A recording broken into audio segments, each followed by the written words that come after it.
mga bossing! Welcome back to my channel.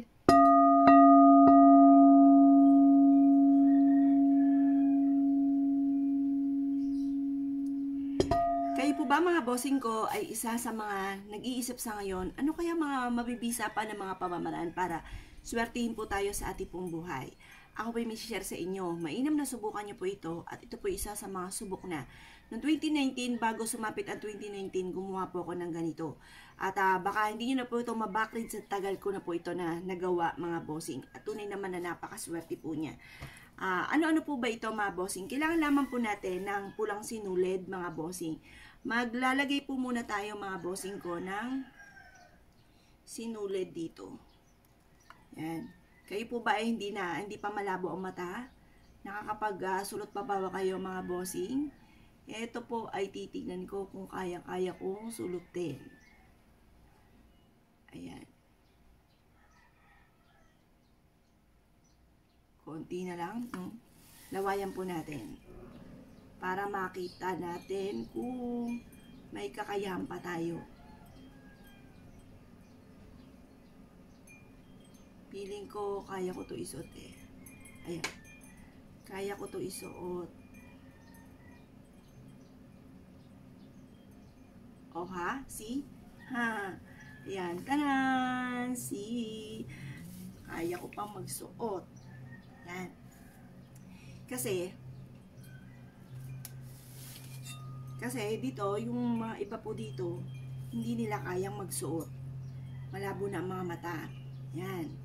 Pero sa iba, pag halimbawa, order po kami mga bossing, ano po, inaano ko, tinititigan ko talaga siyang magaling or kailangan nakalapit sa akin yung mismo ang mga menu nila. Ngayon pa mga bossing, susulatan po natin eto, kung magkano yung amount na matagal na natin pinapangarap or kung ano yung nais natin. Sulat po tayo.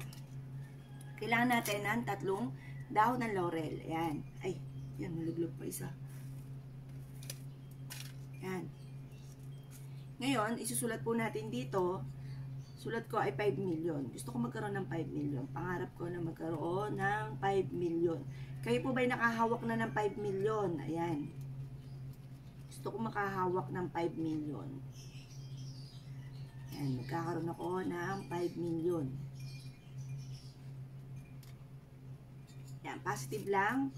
Sulat ko ulit dito, 5 million. Sa 3 dahon ng laurel. Tapos, sulat din natin kung magkano, ay kung ano pa yung mga gusto natin. Gusto natin na magkaroon ng malaking bahay. Gusto ko magkaroon ng malaking bahay. Mansyon. Gusto ko magkaroon ng negosyo. Yan, sulat pa natin dito 5 million.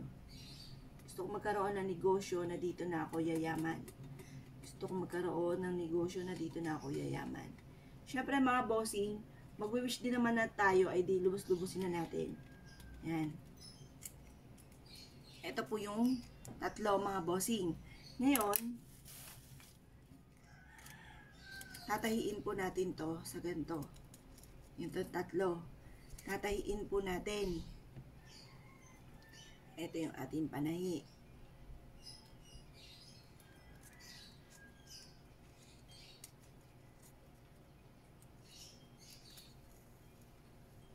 Yan.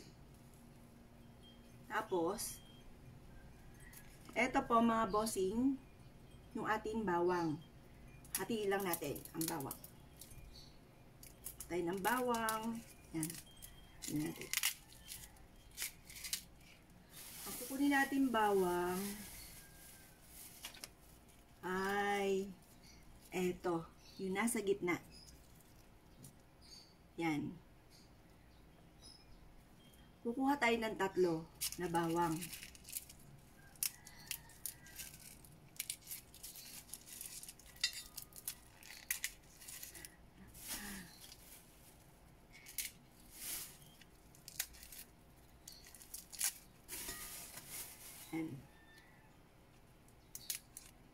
Ito po siya.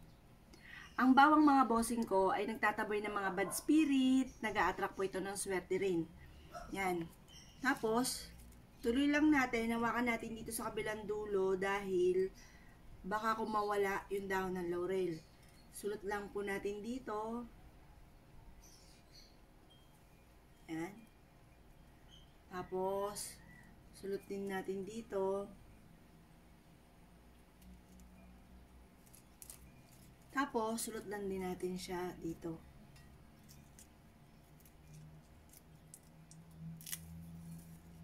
Yan. Tapos, bubuhulin po natin siya.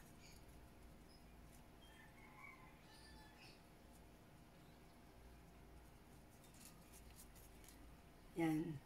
Sa pamamagitan nito, tuloy-tuloy ang swerte, bukod sa sipag at tiyaga, at pananalig sa mahal na Panginoon. Yan. Tapos, yan, may gunting pala ako dito. Guguntingin na natin to. Aray ko.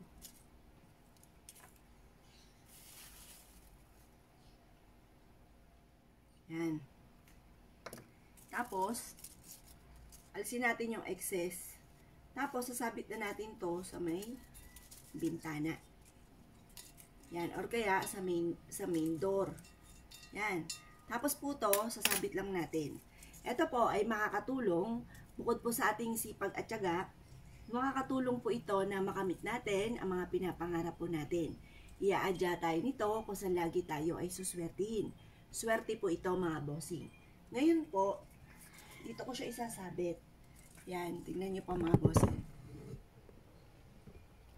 Dito ko siya isasabit sa may berhas. Yan, may nakasabit na akong kulay pula dito. Dito ko siya isasabit. Yan. Ito po, nakasabit na siya. Yan. Yan po ay makakatulong upang sa ganon, hindi tayo malasin, tuloy-tuloy ang swerte. Kahit may mga pagsubok na pagdadaanan, malalampasan po natin yan mga bossing. Basta positive lamang. Pagtapos, lagi niyong bibisitahin po yan, yung ating bawang, kung ito ay tuyo na. Kapag tuyo na po yan, itapon nyo lamang po. Tapos, yung dahon ng laurel, isama nyo po ito sa mga susunugin. Pagkatapos, ayun po, palitan nyo na lang po muli siya ng panibago. Or kung gusto nyo gumawa ng panibago muli na pampaswerte, pwede rin naman mga bossing. Yan po mga bossing ko, mas magiging magaan yung daloy ng swerte. Simple pero napaka-epektibong pamamaraan. Kaya kung kayo po'y naniniwala at nais nyo po itong gawin nyo na po ito mga bossing ko sa mga unang araw ng Martes, unang araw ng Biyernes, or kaya huling Biyernes, huling Martes, ayan, sa mga ganyang araw mga bossing. Pero kung kayo abala, magmamadali ka sa mga pag-wish o paggawa ng ganito, hindi ka makapag-focus ng mga wishes, ay gawin nyo po ito kahit anong araw mga bossing. Basta sa umaga, na mga 6:30 or kaya po'y alas 7 mga bossing. Ngayon po kung kayo po'y naniwala at nais nyo po itong gawin, ay siya mga bossing. Good luck po sa inyo po lahat.